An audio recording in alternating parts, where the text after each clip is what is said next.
오늘 말씀의 제목은 서로 사랑하라, 서로 사랑하라. 1인 가구가 늘어나고 있습니다. 제가 좀 찾아보니까 2022년 대한민국 1인 가구 비율이 어느 정도 될 것 같아요? 한 20%? 예, 저 깜짝 놀랐는데 34.5%가 나왔습니다. 그러니까 10명 중에 3명, 한 4명은 1인 가구다. 지금 지난해 말까지 통계입니다. 그리고 앞으로 추세는 더 이 1인 가구의 비율이 늘어나게 될 예상입니다. 통계가 주는 의미는 간단합니다. 사람들이 더욱 외로워질 것이라는 예상입니다. 사람들이 더 많이 외로움에 사무치게 되는 일들이 이 땅 가운데 많이 일어나게 될 것이다. 뭐 자세하게 설명하지 않아도 이 통계를 통해서 우리는 딱 그런 것들을 깨닫게 됩니다. 그래서 지금 뭐 이전에도 그랬지만 이 시대는 더욱더 사람이 사람을 많이 그리워합니다. 문제는 그리워하기는 하는데 막상 사람을 만나려고 할 때 어떻게 만나야 될지, 사람을 만나는 방법과 관계를 형성하는 것들이 이상하게 우리가 갈수록 서툴러지고 있다는 것이죠. 그러니까 우리가 다 그렇습니다. 사람을 그리워하는데 정작 그 사람을 마주 대하면 어떻게 또 해야 될지를 잘 모르는 그런 상태가 우리의 실체입니다. 그런 우리에게 주님이 오늘 이제 말씀하십니다. 서로 사랑해야 한다. 사랑하기에 많이 노력해야 한다. 주님이 오늘 우리를 축복하며 이 말씀을 주십니다. 자, 첫 번째, 사랑하는 것은 축복입니다. 같이 외쳐볼까요? 사랑하는 것은 축복입니다. 아멘. 사람이 사람으로 태어나서 사람을 사귀며 사는 것은 보통 감사한 일이 아닙니다. 그런데 거기에 대하여 한 성령 받고 한 예수를 나의 주로 영접해서 그 예수님 때문에 같은 장소에 모여서 이렇게 있을 수 있다는 것은 더욱 감격스러운 일입니다. 기독교가 초대교회 시절 한창 핍박받았을 때에는 그리스도인들은 만났을 때 내가 그리스도인이라는 단어를 먼저 말을 못하고 짝대기를 가지고 땅바닥에 물고기를 그림을 그리면 그걸 서로 확인을 하면서 그리스도인임을 확인했던 시절이 있죠. 여러분 보시면 익투스입니다. 에베소에서 발견된 익투스 문양 AD 1세기에 발견된 그런 그림인데요. 그리고 이게 확인되면 너무 좋아가지고 막 을사안고 막 어깨 등을 치고 함께 춤을 추곤 했습니다. 만남 자체가 너무 감격스러웠던 때가 있습니다. 그 시절에 그리스도인들은 생명을 내걸지 않고는 만나거나 사귈 수가 없었습니다. 그런데도 그들은 다른 그리스도인들과의 사귐을 위하여 기꺼이 생명을 내걸었습니다. 사실 지금도 2023년 지금도 그리스도인이라는 이유 때문에 고립되거나 격리되거나 갇히거나 따돌림을 당하며 사는 그리스도인들이 많이 있습니다. 그리스도인들과의 만남을 사무치게 그리워하는 이들이 지금 2023년 이 시점에도 세계 곳곳에 흩어져 있습니다. 강경 이슬람 국가나 공산 국가에 있는 그리스도인들은 다들 그렇게 지금 살고 있죠.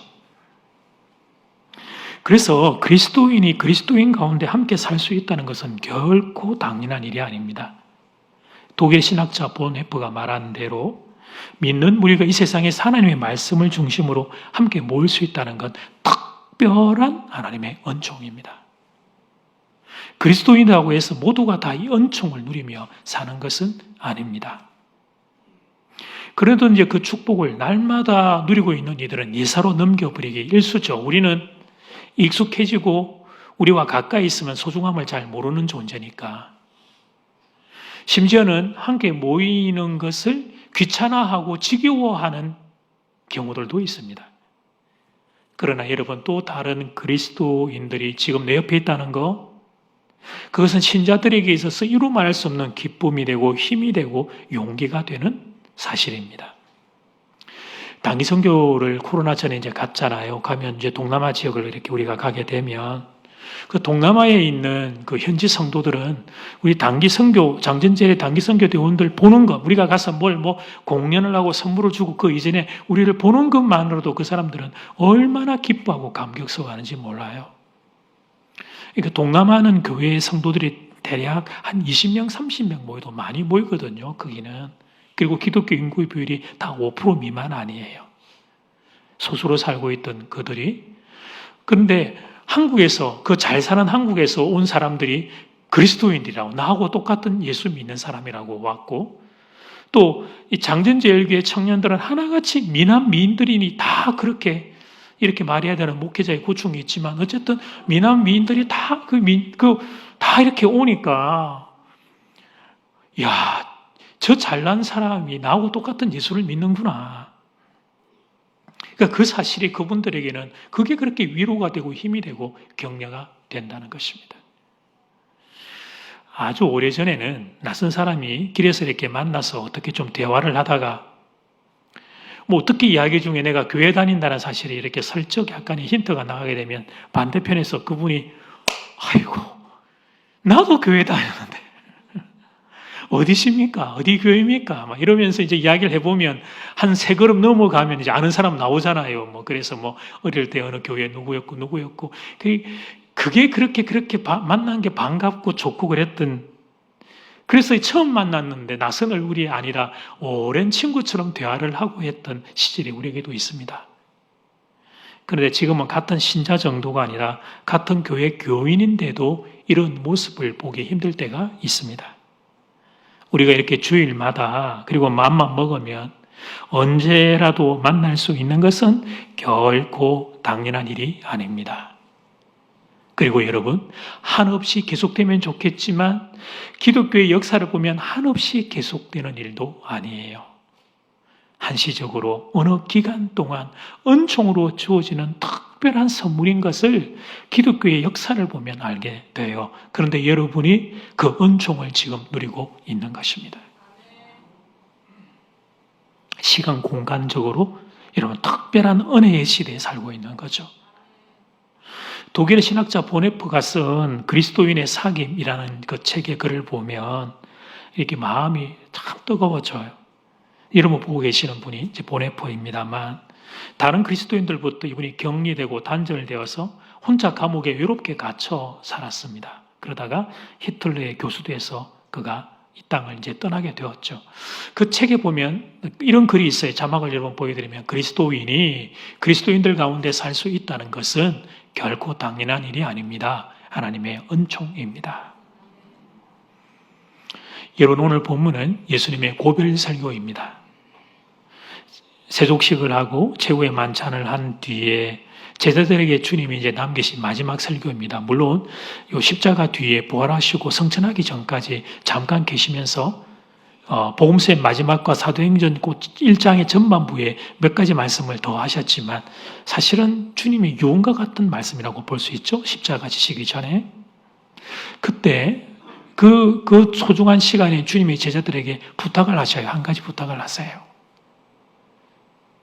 이놈들 앞으로 나한테 잘해야 된다. 그런 말씀을 하신 게 아니고 주님이 부탁하셨던 내용이 있는데 쭉 몇 시간 뒤면 십자가를 지셔야 되는 주님이 제자들에게 부탁하셨던 한 가지가 있는데 그게 오늘 12절 말씀이에요. 같이 읽어볼까요? 시작. 내 계명은 곧 내가 너희를 사랑한 것 같이 너희도 서로 사랑하라 하는 이것이니라. 아멘.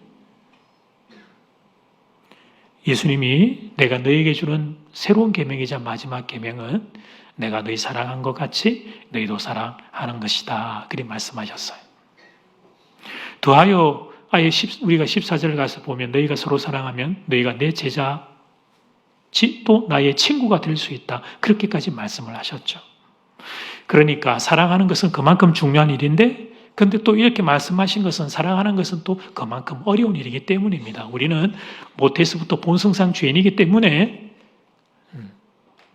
사랑하는 것을 우리의 죄된 본성과는 사실은 이게 잘 맞지 않는 일인 거죠. 사랑하는 여러분, 우리가 그리스도인으로서 자유롭게 교회 공동체를 이루고 이렇게 만날 수 있다는 게 이게 얼마나 큰 은총인지 모릅니다. 그런데 오늘 많은 신자들이 이 은총을 알지를 못합니다. 그 모습을 볼 때마다 저 개인적으로는 두려운 마음이 많이 들어요. 이건 대한민국 교회 전체를 놓고 그런 마음이 있어요. 성경을 보면 하나님께 축복을 받았는데 그 축복을 알지 못할 때 하나님께서 이렇게 거두어 가시는 장면들을 성경 속에서 본 적이 있기 때문입니다. 하나님이 우리에게 주신 이 교회에 마음껏 예배드리고 성도가 자유롭게 만날 수 있는 이 축복을 하나님이 계속 이 땅 가운데 허락해 주셔야 할 텐데, 이제 그런 영적인 두려움을 가지게 된다는 거예요. 교회가 그렇고 나라 전체가 그래요. 우리가 교회에서 이렇게 함께 모여서 예배드리고 마음껏 입출입할 수 있고 여러분 그렇게 교제할 수 있다는 게 얼마나 큰 축복인지 모릅니다. 그러므로 사랑하는 교우들이여, 우리에게 이렇게 좋은 교회 주심을 감사합시다. 이렇게 은혜가 풍성한 교회 올 때는 웃으면서 올 수 있고, 예배 드릴 때는 눈물로 주님의 은혜 가슴에 가득 채우고, 또 일어서서 나갈 때는 주님이 주는 기쁨으로 나갈 수 있는 교회 신앙생활 할 수 있는 거, 이거 하나님 앞에 감사하기를 원합니다. 제가 먼저 대표적으로 고백을 해요. 하나님 감사합니다. 하나님 감사합니다. 하나님 감사합니다. 그리고 하나님 주신 귀한 선물들인 옆에 앉아있는 성도님들을 향하여 이렇게 축복하기를 원해요. 자막 보십시오. 주님 안에서 사랑합니다. 한 번 서로 축복합시다. 주님 안에서 사랑합니다.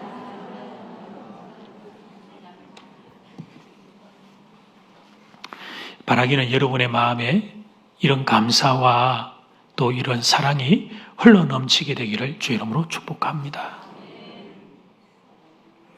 두 번째는 사랑은 사람을 살리는 영입니다. 같이 해줘볼까요? 사랑은 사람을 살리는 영입니다. 하나님이 우리에게 사랑하라고 말씀하시는 것은 우리가 어떤 처지에 있든지 사랑만이 사람을 살리는 영이기 때문입니다. 미움의 영은 파괴하는 영입니다. 결국 미움의 영 때문에 나도 죽고 그도 죽게 됩니다. 미움의 영을 용납하면 안 됩니다. 내 삶의 습관 가운데 남아있도록 하면 안 됩니다. 그 미움의 영이 여러분을 죽입니다. 여러분의 가족을 죽입니다. 여러분의 주변에 있는 모든 것을 파괴합니다. 그러나 사랑의 영은 살려냅니다. 그러므로 사랑하라는 것은 무거운 계명이 아닙니다. 주님이 계명이라고 말씀을 주신 것은 무게 중심의 방점을, 강조점을 짓고 있는 거지. 그 내면을 들여다보면 그게 우리 자신이 사는 길이요, 우리 가족이 사는 길이요, 우리 교회가 사는 길이라 믿습니다. 예수 그리스도 안에서 하나님이 우리에게 주시는 축복들이 많이 있는데 그 축복의 방향성은 간단해요. 그건 여러분 모두가 행복하게 사는 것입니다. 관계 가운데 여러분이 행복을 누리며 사는 것 보는 게 하나님의 꿈입니다. 자녀를 향한 부모의 꿈이 여러분을 향한 아버지 하나님의 꿈과 동일해요. 그래서 그 하나님의 꿈을 받아 이 땅에서 살 때 내 안에 죄성이 있고 이 세상의 죄로 어그러져 있기 때문에 이 행복을 누리기 위해 성도가 해야 될 일이 있는데 그것이 바로 사랑하기 위해 노력하는 것입니다. 이 주님의 오늘 말씀을 받고 긴 생을 살면서 그래 맞아 이 말씀이 진리였지 깨닫고 사도 요한이 요한 1서 3장 23절에 훗날에 이렇게 말씀을 기록해요. 그의 계명은 하나님의 계명은 이것이니 곧 그 아들 예수 그리스도의 이름을 믿고 그가 우리에게 주신 계명대로 서로 사랑할 것이니라. 오늘 이 땅 우리의 사회가 갈등이 너무 심해지고 있습니다. 뉴스를 보면 마음이 아픕니다. 의견은 다를 수 있고 생각은 다를 수 있습니다만 그 다른 데서 멈추는 것이 아니라 원수처럼 이렇게 막 싸우고 있는 이 땅을 어떻게 하면 좋을지. 왜 이렇게 됐죠? 이유는 하나입니다. 사랑의 영이 사라지고 미움의 영이 역사하고 있기 때문이에요. 여러분 정치의 이쪽 편도 저쪽 편도 하는 이야기가 나라가 잘 되어야 한다. 우리나라가 잘 되자는 이야기를 하는데 그런데 왜 이렇게 싸우고 있는 걸까요? 어떻게 하면 우리 민족이 잘 될까? 어떻게 하면 우리나라가 잘 될까? 이 얼마나 행복한 주제예요. 그런데 이 좋은 주제를 가지고 왜 낮밤을 가리지 않고 싸우고 있는 걸까요? 그렇게 원수처럼 미워하고 진짜 같은 민족인데 왜 그렇게 원수처럼 미워하고 죽여야 되겠다는 이런 생각까지 가지고 있는 것일까? 말은 앞에서 멋있게 포장하지만 실제 그 중심의 마음이 다른 것에 사로잡혀 있는 거죠. 미움의 영에 사로잡혀 있는 거예요. 분열의 영에 사로잡혀 있는 거예요. 악한 영에 사로잡혀 있는 거예요. 그런데 자기의 마음의 상태를 직시하지를 못하는 겁니다. 지금 여러분 어디 집회를 하고 있거나 시위를 하고 있는 현장에 가서 아이고 그 좀 말 좀 조금만 부드럽게 합시다. 그리고 더해서 우리 서로 사랑합시다. 여러분 이렇게 말을 하면 어떤 일이 생길 것 같아요? 제가 아주 오래전에 제가 서울에서 부교육자로 있을 때 여의도에 그 집회하는데 거기 제가 갔다가 그래 한번 이야기를 해봤어요. 우리 서로 사랑합시다. 제가 맞아 죽을 뻔했습니다. 왜 와서 찬물을 끼얹냐? 누구 속을 뒤집어 놓으려고 왔냐? 그런 소리 하려고 하면 교회 갔으나 해라. 그런데 여러분 그때 막 혼이 제가 많이 났는데 아니 사랑하자는 말이 나쁜 건가요? 그대들이 하고 있는 주장과 생각이 틀렸다는 게 아니라 그게 너무 지나치고 과격하니까 조금 부드럽게 사랑하는 마음으로 일을 하자는 그 일이 이것보다 더 좋은 말이 어디 있냐 말이에요. 그런데 여러분 그걸 사랑하자고 하는 말을 하고 있는 사람을 보면 왜 이렇게 그렇게 죽이고 싶도록 미워질까요? 우리의 마음이 제정신이 아닙니다. 미움의 영이 우리의 영혼을 너무 크게 잠식하고 있어요. 여러분 설마 혹시 여러분 자녀들한테 학교 가서 친구하고 싸우나? 싸우면 꼭 이겨야 된다. 맞고 오지 말고 꼭 때리고 와라. 그렇게 가르치는 분은 없죠. 싸우지 마라. 친구하고 친하게 지내야 된다. 화목해야 된다. 아직은 그렇게 가르치죠. 그런데 그렇게 가르치는 어른인 우리가 왜 이렇게 삽니까? 사랑은 우리에게서 사라지고 미움의 영이 우리 가운데 역사하고 있기 때문인 거예요. 사랑하는 교회 여러분, 저는 대한민국을 사랑하는 한 국민으로서 영적인 지도자로서 기도를 하면 여러분 논리로 해결되는 게 아니에요. 논리로. 누구의 논리가 더 뛰어나냐 그거로 해결되지 않아요. 논리에 저도 승복하지 않기 때문에 사랑이 이 땅에 회복되어야 합니다. 그러면 사랑은 어디서 옵니까? 하나님에게서 옵니다.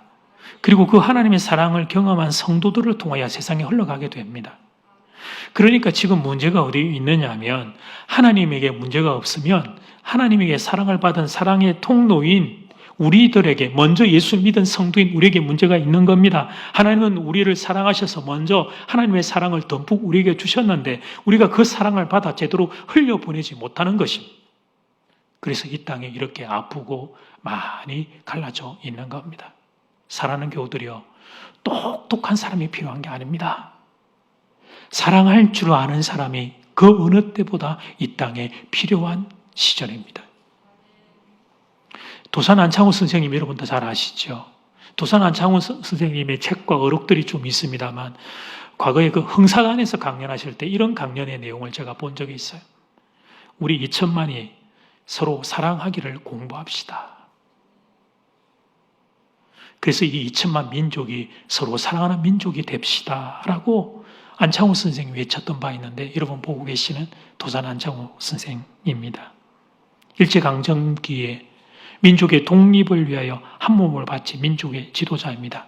대한민국의 독립을 위하여 그의 인생을 다 드렸던 분인데요. 그런데 이분이 했던 강연 내용 중에 있는 이야기가 뭐냐면 먼저 우리가 힘을 기르고 우리가 인물을 기르고 우리가 무엇보다 사랑하는 하나 되는 민족이 되자고 외쳤던 거예요. 그런데 그 사랑하는 것, 그거 안 되는 것에 대한 안타까움을 토로했던 이 뼈 아픈 통찰을 저는 여러분 마주대합니다. 이렇게 말하는 이들이 있습니다. 세상이 너무 악해서 교회가 힘들다. 일정 부분 맞는 말입니다. 그런데 여러분 그것보다 더 중요한 게 있습니다. 그것은 우리가 사랑으로 하나가 안 되는 것입니다. 그러면 세상을 이길 수가 없습니다. 사랑으로 하나가 안 되면 세상을 이길 수가 없어요. 그게 안 돼요. 우리가 사랑으로 하나 되는 게 잘 안 돼요. 그래서 세상을 이길 힘이 생기지를 않는 겁니다. 여러분 세상 사람들에게 한번 물어봅시다.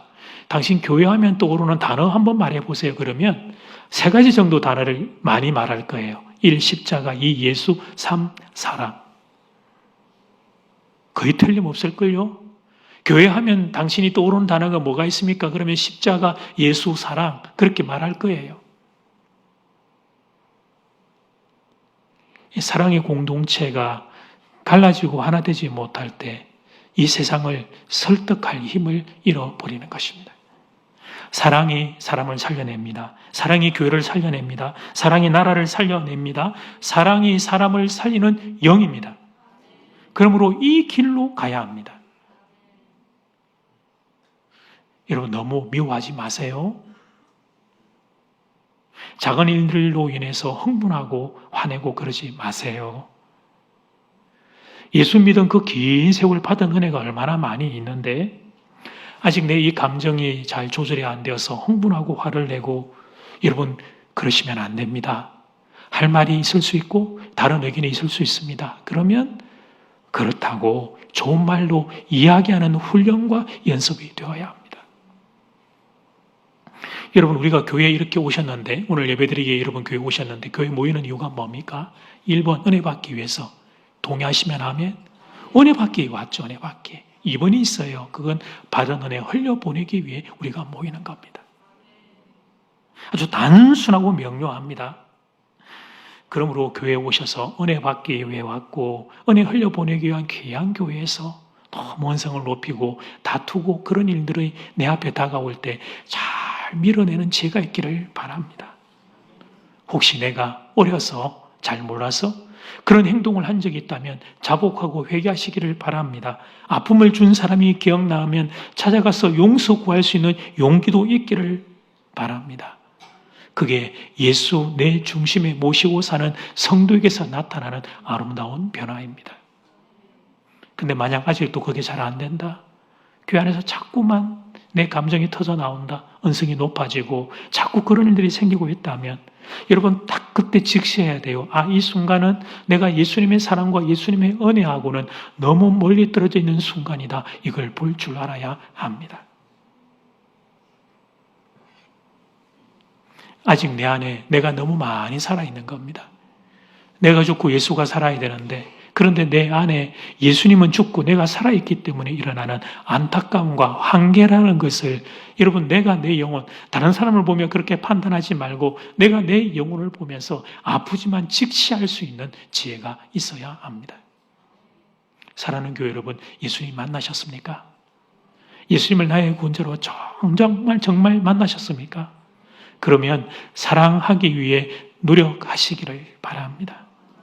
나의 자존심 내려놓고 나의 체면 내려놓고 나의 어떤 기질적인 문제들도 좀 내려놓고 사랑하기 위해 노력하시기를 바랍니다. 저부터 여러분 우리는 죄인이기 때문에 사랑하는 게 잘 안 되는 존재예요. 그래서 주님이 명령으로 하시면서 부탁하신 것은 사랑하기 위해 하나님의 은혜를 의지하여 사랑하기 위해 노력하는 사람이 되라고 권면하시는 거예요. 한 번 더 참을 수 있어야 합니다. 한 번 더 침묵할 수 있어야 됩니다. 언성을 높이기 전에 한 번 더 멈출 수 있어야 합니다. 그 사람이 예수 그리스도의 온전한 통치권 속에 거하고 있는 것입니다. 저는 여러분 모두 그렇게 되기를 축복합니다. 한 이야기 전하고 말씀을 정리하겠습니다. 유기성 목사님이 미국에 가셨을 때 만났던 미국에 이민가 있는 한 남자 집사님의 이야기입니다. 두 아들 좋은 학교 보내서 공부해서 성공시키기 위해서 미국으로 이민을 오는 과정에서 이민 가신 분들은 다는 아니고 많은 분들이 사실은 자녀들을 위해서 그렇게 이민을 가셨죠. 가정 가운데서 사기를 당하신 거예요. 동포 교포들의 힘도 되지만 참 나쁘죠, 그죠? 예. 이 같은 교포끼리 그렇게 사기를 치는 일들이 있어서 사기를 당했어요.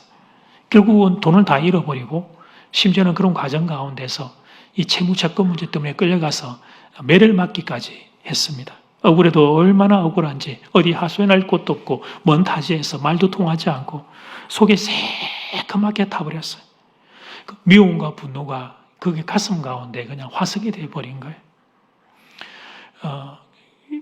두 아들 때문에 견뎠다 그렇게 말을 해요. 보면 그래도 이 아이들 내가 키워내야 되니까 내가 버텨야 되겠다 생각하고 이제 그 시간들을 보냈는데 그런데 그 속에 그 분노와 화가 이분의 삶을 좀 황폐하게 만들어서 가정에서 아내와 아이들에게도 좀 건강하지 못한 모습들이 자꾸 드러나곤 했던 것으로 보입니다. 그런 시간들이 지나가면서 그 아버지에게 상처를 받은 이 아들들이 대학에 들어가지를 못했어요. 이 남자 집사님이 삶의 의욕을 상실해 버렸습니다. 자신의 꿈과 소원이 사라졌다. 내가 살아야 될 이유가 없다. 그렇게 생각한 거예요. 그런데 그때 집사님이 그 대한민국의 고국에 있을 때 신앙생활 하면서 하나님께 받았던 은혜들, 그게 여러분 정말 지푸라기와 같은 은혜가 거기가 싹 살아나면서 아이고 아니지. 내가 이러다 정말 큰일 나겠구나. 그 생각이 번뜩 들었고, 그래서 그 뜸하게 다니던 교회를, 한인교회를 찾아가서 마침내 이분이 하나님 앞에 엎드리고 하나님을 이제 붙잡기 시작을 했습니다. 하나님이 이 집사님을 불쌍히 여겨주셔서 위로해 주시고 찾아와 주시고 기도 가운데 만나 주시고, 그렇게 먼저 마음을 위로하시고 난 다음에 계속 이분이 들었던 성령의 감동이 뭐냐면 사랑해라, 용서해라, 사랑해라, 용서해라, 자꾸 그 이야기가 들려왔다는 거예요. 근데 그게 동의가 안 돼요. 아니, 당하기는 내가 당했고 어려움을 내가 겪고 있는데 왜 하나님은 나를 보고 사랑하고 용서하라고 하는가? 그러니까 하나님을 향해서도 그렇게 막 화가 나고 너무 그랬대요. 근데 결국은 하나님의 그 감동 앞에 이분이 순종하고 굴복을 하게 됩니다. 그러자 이분의 변화와 따라서 가정 안에서 용서와 사랑의 역사가 일어나게 돼요. 집사님이 먼저 가족에게 고백을 했어요. 그동안 자신이 잘못했던 일들을 고백을 했습니다. 그러자 아내가 자신이 더 미안했다고, 남편을 잘 섬기지 못해서 미안했다고, 두 아들 동안 그동안 어장을 부리면서 공부하지 않고 부모님께 실망을 드려서 죄송하다고 고백을 했습니다. 가족이 뜨겁게 회개하고 용서하고 사랑하자 그때부터 가정의 분위기가 달라지기 시작했습니다. 무엇보다 대학에 들어갈 나이가 지났던 두 아들이 다시 마음을 잡고 공부를 하기 시작했습니다. 마침내 두 형제가 대학에 들어갔고 졸업반이 되었습니다. 집사님이 목사님에게, 유목사님에게 식사 대접을 하며 눈물로 이렇게 고백을 했어요. 목사님, 진작 내가 마음을 바로잡았다면 돈은 잃어버렸을지라도 그동안 우리 아이들이 이렇게 안타까운 아픔의 세월을 겪지 않았어도 될 텐데 제가 너무너무 하나님과 가족 앞에 미안합니다. 여러분, 이 집사님이 그동안에 속았던 것, 집사님에게 있었던 문제는 다른 게 아니에요. 미움의 영이었어요. 미움의 영. 미움의 영을 방치했더니 그 자신의 가슴과 인생뿐 아니라 그가 가장 사랑하는 가족들까지 황폐한 땅이 되었던 거죠. 그런데 어느 날 그의 미움의 영을 내려놓고 하나님의 은혜와 위로를 그의 가슴에 채우기 시작하자 가정이 회복되었습니다. 잘못했다고 고백하고 용서하고 사랑하기 시작했습니다. 가정 안에서 사랑이 작동하기 시작한 거예요. 그래서 두 아들이 비로소 마음을 잡았어요. 공부할 마음이 생긴 거예요. 두 아들이 졸업할 때 집사님은 깨달았어요. 무엇보다 사랑이 중요하구나. 사랑하는 교회 여러분, 사랑이 사람을 살리는 영입니다. 한 번 더 귀에 믿으시면 아멘. 오늘 이 말씀을 들고 제자들에게 말씀하신 주님이 여러분을 향해서도 이렇게 말씀을 하세요. 혹시 너희 가정에 문제가 있니?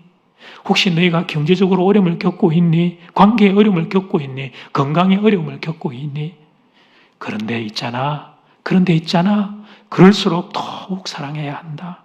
어려울수록 더욱 사랑해야 한다. 고통이 일수일수록 더욱 사랑해야 한다. 생활이 궁핍할수록 더욱 사랑해야 한다. 사랑하면 사랑이 공포를 걷어낼 것이다. 사랑의 아픔을 덮어줄 것이다. 사랑의 마음 가운데에 어둠의 그림자를 걷어줄 것이다. 그러니 사랑해라, 사랑해야 한다. 그게 너에게 복이 된단다. 사랑하는 교회 여러분, 예수님이 오늘 여러분을 향하여 외치는 하늘의 이 음성 들을 수 있기를 바랍니다. 그리고 주님의 음성이 많이 상해 있는 분들이 있으면 상한 여러분의 심령을 만져주시기를 바랍니다. 그래서 우리 모두가 사랑할 수 있는 가슴도로 바뀌기를 간절히 소원합니다. 이 귀한 복이 여러분 모두에게 여러분의 가정에 임하기를 주 이름으로 축복합니다. 아멘.